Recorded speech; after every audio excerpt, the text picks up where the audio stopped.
అంబేద్కర్ కోనసీమ జిల్లా పాసర్లపూడిలో మరోసారి కలకలం రేగింది. ఓఎన్జీసీ పైప్ లైన్ నుంచి గ్యాస్ లీక్ అవుతోంది. ఓఎన్జీసీ వెల్ నెంబర్ 43 నుంచి జీఎస్ఎల్ వెళ్లే పైప్ లైన్లో గ్యాస్ లీకేజీ కావడంతో స్థానికులు ఆందోళన చెందుతున్నారు. ఓఎన్జీసీ అధికారులు ఘటనా స్థలానికి చేరుకుని గ్యాస్ను అదుపు చేసేందుకు కృషి చేస్తున్నారు. గతంలో ఇదే పాసర్లపూడిలో బ్లోఅవుట్ బీభత్సం సృష్టించడంతో ఆనాటి ఘటనను తలుచుకొని ఉలిక్కి పడుతున్నారు స్థానికులు.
ఆయన వెళ్ళిపోను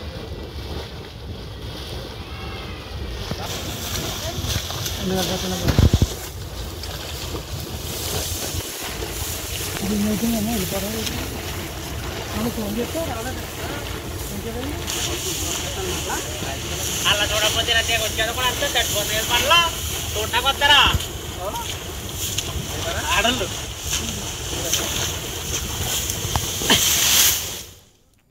అంబేద్కర్ కోనసీమ జిల్లా పాసర్లపూడిలో మరోసారి కలకలం రేగింది. ఓఎన్జీసీ పైప్ లైన్ నుంచి గ్యాస్ లీక్ అవుతోంది. ఓఎన్జీసీ వెల్ నెంబర్ 43 నుంచి జీసీఎల్ వెళ్లే పైప్ లైన్లో గ్యాస్ లీకేజీ కావడంతో స్థానికులు ఆందోళన చెందుతున్నారు. ఓఎన్జీసీ అధికారులు ఘటనా స్థలానికి చేరుకుని గ్యాస్ను అదుపు చేసేందుకు కృషి చేస్తున్నారు. గతంలో ఇదే పాసర్లపూడి బ్లోఅవుట్ బీభత్సం సృష్టించడంతో ఆనాటి ఘటనను తలుచుకొని ఉలిక్కి పడుతున్నారు స్థానికులు. రైట్గా ఇదే విషయంపై మరింత సమాచారం మా కరస్పాండెంట్ గణేష్ ఫోన్ లైన్లో అందిస్తారు. గణేష్, 15 ఏళ్ల క్రితం వేసినటువంటి పైప్ లైన్లు కావడంతో అప్పుడప్పుడు ఈ లీకేజ్ సమస్యలు ఏర్పడుతూ ఉన్నాయి. అవి తుప్పుపట్టి కొన్నిసార్లు లీకేజ్ కావడం పట్ల స్థానికంగా ఉన్నటువంటి ప్రజలు భయాందోళనకు గురి కావాల్సినటువంటి పరిస్థితి. ఎందుకంటే 2015లో జరిగినటువంటి భారీ విపత్తు ఏదైతే ఉందో దాని వల్ల చనిపోయినటువంటి సందర్భం చూసాం. అయితే ఇది గ్రామాల ఎక్కడైనా ఆ పరిధిలో జనావాస రంగాల్లో లీకేజ్ జరిగితే పెద్దగా ప్రమాదం జరిగే అవకాశం ఉంటుంది. కానీ ఇప్పుడు జరిగినటువంటి ప్రమాదం స్వల్పం కావడంతో ఎట్లాంటి ఇబ్బందికర వాతావరణం లేదు. మామిడి కుదురు మండలం మామిడి కుదురు కుసుమ శివకుమార్ పంట పొలాల్లో ఈ పైప్ లైన్ ఇవాళ కొద్దిసేపటి క్రితమే లీక్ అవడం జరిగింది. పాసర్లపూడి ఓఎన్జీసీ వెల్ నెంబర్ 43 నుండి నగరం జీపీఎస్ వెళ్లే పైప్ లైన్ లీకేజ్ అవడం జరిగింది. వెంటనే ఓఎన్జీసీ సిబ్బంది అలర్ట్ అవడం జరిగింది. అక్కడికి చేరుకుని కేవలం 2 గంటల్లోనే స్వల్ప వ్యవధిలోనే గ్యాస్ లీకేజ్ సమస్యను ప్రస్తుతం కొలికి తీసుకువచ్చారు.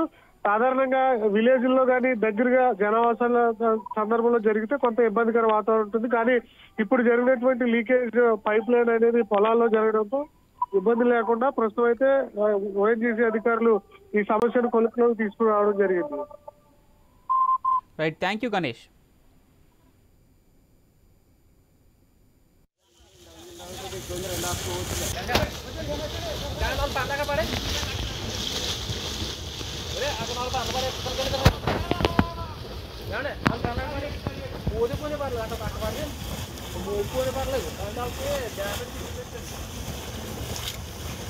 తీసేయి అది